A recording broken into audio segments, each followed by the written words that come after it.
You say a couple of things that I wanted to actually read straight from the book. One is simply repeat a couple of times that we are all vulnerable, and that you point out that there isn't really a consistent profile as far as the background of an individual who ends up joining a cult, and that it's typically more consistently a situation that the person currently finds themselves in, being a crisis of some kind or a high stress situation.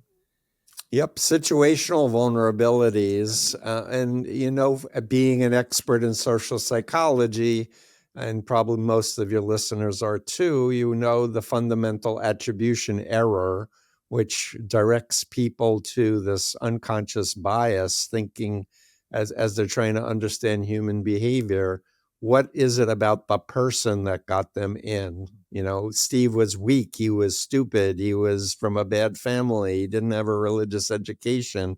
Instead of, his girlfriend dumped him and 3 women lied and flirted with him, Exactly. and love bombed him. Exactly. So to realize, what, we are all vulnerable. We're breathing. We are open to learning and having experiences, and we don't know what we don't know.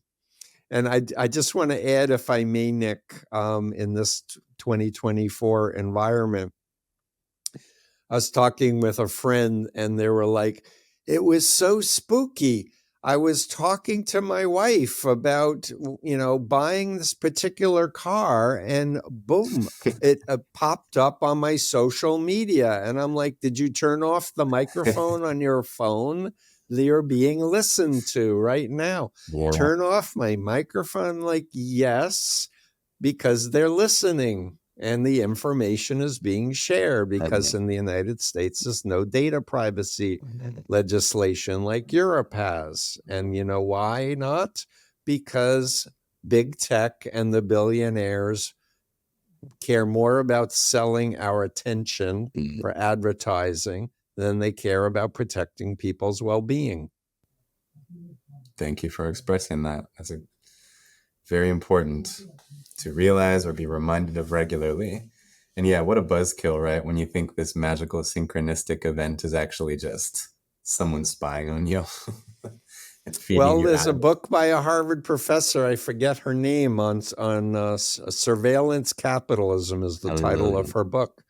And we have now, facial recognition all over the place. There's a company called Clearview that has this massive database of images, so that, if you have enough money to buy a license, and corporations have that amount of money, governments do, they can know where Steve Hassan goes, like everywhere. And it sucks. I'm not happy about it. No, it's deeply disturbing and dystopian.